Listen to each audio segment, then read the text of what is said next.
మాణిక్ గారు చెప్పండి, ఎలా చూస్తారు మీరు? ముఖ్యంగా మాధవీలతకి ఇప్పటికైనా ఇండస్ట్రీ నుంచి సపోర్ట్ వస్తుందా? మాధవీలతకి అని కాదు, ఇండస్ట్రీలో ఏ కళాకారుడికైనా ఏ టెక్నీషియన్స్కైనా ఏదైనా అనవసరంగా అన్యాయం జరిగితే దాన్ని ఎదిరించి మాట్లాడి ఎవరైనా అంటే వాళ్ళ చేత క్షమాపణ తెప్పించడము, లేకపోతే అది ఏంటి అన్నది అందరిని కూర్చుండబెట్టి మాట్లాడము జరుగుతుంది. ఇది బ్రదర్ చెప్పాడు, 10 రోజులైంది, ఎన్ని రోజులైనా కానివ్వండి, తప్పు తప్పే. మన కూతురునో మన చెల్లినో మన కోడలనో ఏదో ఇలాంటి మాటలు మాట్లాడేసి అంటే వాళ్ళు ఒకవేళ సారీ చెప్పి అది చెప్పినా ఇంట్లో ఎక్కడో ఒక చోట కోపం ఉంటుంది. అలాంటి కోపం మాధవీలత గారికి వచ్చింది.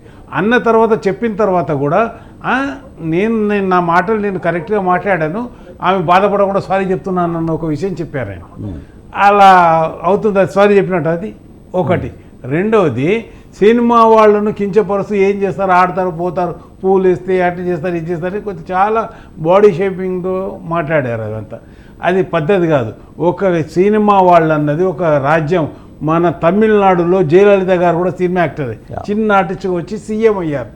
మామూలు విషయమా? రోజా గారు మినిస్టర్ అయ్యారు, మామూలు విషయమా? ఇంకా చాలామంది, జమున గారు ఎంపీ అయ్యారు, మామూలు విషయమా? ఒక ఆడదాన్ని సినిమా వాళ్ళని కించపరిచినట్టుగా మాట్లాడితే సినిమాలో ఏ ఒక్కరినైనా మగవాళ్ళైనా ఆడవాళ్ళైనా ఏదన్నా కానీ ఎవరు ఊరుకోరండి, దానికోసమే మాట్లాడతాం. ఒకటి, ప్రముఖ నటుడు తెలుగు వాళ్ళ ఉనికిని కాపాడి తెలుగు జాతి ఔన్నత్యాన్ని చాటి చెప్పిన మహానటుడు అన్న నందమూరి తారక రామారావు కూడా ఎన్టీ రామారావు గారు 9 నెలల్లో అప్పుడున్న ప్రభుత్వాన్ని పడేసి ఆయన సీఎం అయ్యాడు. అంటే ఆయన ఈ సినిమా వాళ్ళకి వాల్యూ లేని ఇవన్నీ జరుగుతాయి. ఈరోజు పవర్ స్టార్ పవన్ కళ్యాణ్ గారు డిప్యూటీ సీఎం. చెప్పండి. అయితే ఇవన్నీ ఇంతమంది సినిమా వాళ్ళు ఇంత గొప్పగా అయిన తర్వాత కూడా ఆడవాళ్ళు అట్లా, లేడీస్ సినిమా వాళ్ళు ఇట్లా అని చెప్పొద్దు. అది మా వృత్తి అండి, ఎట్లా చెప్తే అట్లా చేస్తాం. డైరెక్టర్ ప్రొడ్యూసర్లు దానికి డబ్బులు తీసుకున్నాం, పైసలు పడేస్తే వస్తారు, పైసలు పడేస్తే అది చేస్తారు. అది అలా నీచంగా మాట్లాడు. ప్రతి వృత్తిలో ఉన్నట్టే ఇది కూడా ఒక వృత్తి, అవునా కదా? దాన్ని వృత్తిగా తీసుకొని చేస్తున్నాం. నువ్వు పర్సనల్గా నువ్వు వృత్తిని కించపరచకూడదు. అది ఆమె ఏమైనా మీకు రాజకీయంగా ఏమైనా చేస్తే మాట్లాడండి, తప్పు కాదు. ఆవిడ కూడా బీజేపీలో ఉన్నది, మీరు టీడీపీ కూటమిలో ఉన్నారు. మీరంటే పెద్దలు మాకు చాలా గౌరవం. ఆయన ధైర్యంగా మంచిగా గొప్పగా మాట్లాడతాడు. అలా మాట్లాడతాడని చెప్పేసి మనము ఇలాంటి మాటలను యాక్సెప్ట్ చేయం కదా. చెప్పండి. మీరు మాధవీలతని కాకుండా మీ కూతుర్ని, మీ కోడల్ని, మీ చెల్లెల్ని తిట్టారనుకోండి, అప్పుడు మీ కుటుంబ సభ్యులు, మీ కులపోళ్ళు, మీ వాళ్ళు మిమ్మల్ని ఏ విధంగా చూస్తారు, ఏమంటారో ఒక్క మాట నాకు చెప్పండి. మీరు చెప్పినంటే ఎవరన్నా ఇంట్లో ఒక అక్కనో చెల్లినో లేకపోతే అమ్మనో ఒక మాట అంటే ఒక కుటుంబం ఎలా అయితే ఊరుకోదో, కానీ ఇక్కడ మాధవీలత విషయం వచ్చేటికి సినిమాకి సంబంధించిన వాళ్ళు ఎవరూ కూడా ఆమె మీద చేసిన వ్యాఖ్యల్ని స్పందించలేదు. అదొకటైతే ఆమె కూడా లేటుగా కంప్లైంట్ చేసింది అనేది వస్తున్న వాదన. ఏమండి, ఒక చిన్న విషయం చెప్తాను, మీరు ఏ విధంగా అర్థం చేసుకుంటారో తెలియదు. కానీ ఎలక్షను 1 month ముందు ఉండగా ఇప్పటి నుంచి నామినేషన్ వేసుకొని మేము పోటీలో ఉంటామని చెప్పి అందరు నామినేషన్లు వేస్తుంటారు. ఎలక్షన్ ఓటింగ్ మాత్రము 40 రోజుల తర్వాత, 30 రోజుల తర్వాత, 20 రోజుల తర్వాత జరుగుతుంది. ఆ రోజు అనౌన్స్మెంట్ చేశారు టీవీలో, ఈ రోజు ఎలక్షన్ ఇంత దూరం పెడితే ఎట్లా అంటే దానికి అర్థం ఉందా? ఏమన్నా ప్రచారం ఎప్పుడైనా చేసుకుంటారు, కానీ నామినేషన్ వేసేది వాళ్ళు ఇచ్చిన డేట్ ప్రకారం.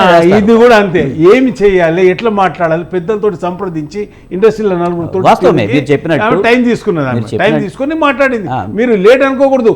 ఒకరు మీదికి పోయి మాట్లాడారు. లేట్ అయినా సరే మూవీ అసోసియేషన్ స్పందించింది, ఖచ్చితంగా చర్యలు తీసుకుంటామని చెప్తుంది, అంతవరకు సంతోషమే. కానీ తోటి నటికి ఇంత ఇబ్బంది వచ్చినప్పుడు మూవీ ఆర్టిస్ట్ అసోసియేషన్ పక్కన పెడితే కనీసం నటులు ఎవరు కూడా బయటకు వచ్చి ఎందుకు స్పందించలేదు? మాధవీలత మీద ఏమైనా కోపం ఉందా?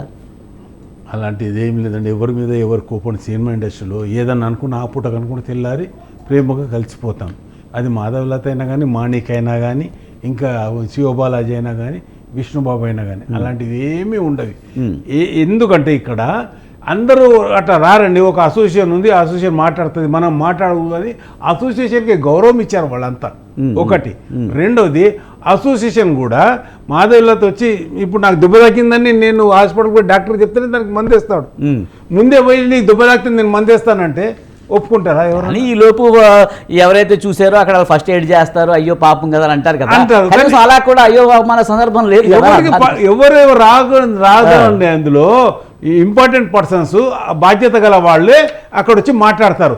అందరు మాట్లాడితే వాడు తప్పు మాట్లాడితే మళ్ళీ మాధవీలతకే రివర్స్ అవుతుంది. అది ఎందుకు అడిగానంటే మాధవీలత మీద కోపమా అని ఎందుకు అడిగానంటే గతంలో మాధవీలత ఇదే సినిమా ఇండస్ట్రీలో మహిళలపై జరుగుతున్న హీరోయిన్లపై జరుగుతున్న అఘాయిత్యాల గురించి లేకపోతే ఏమంటారు వేధింపుల గురించి కానివ్వండి పదే పదే చాలామంది మీద ఆరోపణలు చేసింది.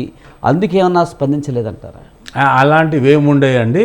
అంటే ఆవిడ అన్న తర్వాత ఎక్కడ నిరూపించు అని మేము అడిగి అందరం వచ్చేసరికి ఆవిడ కొద్దిగా ఏదో పొరపాటున ఆవేశంలో మైక్లో ఉంది అన్నాను ఏదో ఒకటి చెప్పుకొని ఉంటుంది. కానీ అంత మాత్రం మాలో ఇప్పుడు మా అక్క చెల్లె మా వాళ్ళు కాబట్టి మేము అడ్జస్ట్మెంట్ అయిపోతాం. బయటి వాళ్ళు వచ్చి మా మీద పడితే మేము 101 మంది అవుతాం. అది అంతేగాని మాలో మేము వెయ్యి అనుకుంటాం. ఇంతకుముందే చెప్పాను నేను మీకు. అనుకుంటాం, బాధపడతాం, మళ్ళీ కలిసిపోతాం. అది ఏంటంటే కొద్దిగా ఫ్రస్ట్రేషన్లో ఉండి ఒకటి, మళ్ళీ ఏమీ అర్థం కాక ఒకటి. అది ఇది ఏంటంటే రాజకీయంగా ఆవిడ రాజకీయంగా ఉండొచ్చు. రాజకీయంగా మీ ఇద్దరు పర్సనల్గా రాజకీయంగా ఎన్నైనా మాట్లాడు పార్టీల ద్వారా మేము రాము, మాకు సంబంధం లేదు. ఇది ఒక లేడీ ఆర్టిస్టును మీరు ఒక విధంగా కించపరిచే విధంగా మాట్లాడారు. సినిమానా రాజకీయమన్న విషయం పక్కన పెడితే ఒక మహిళగా అది ఆమెను అలా కామెంట్ చేయడం అనేది ఖచ్చితంగా జేసీ ప్రభాకర్ రెడ్డి చేసింది తప్పే అనుకోవాలి మనం. అదే తప్పు మీద మేము పోరాడుతున్నాం కదా.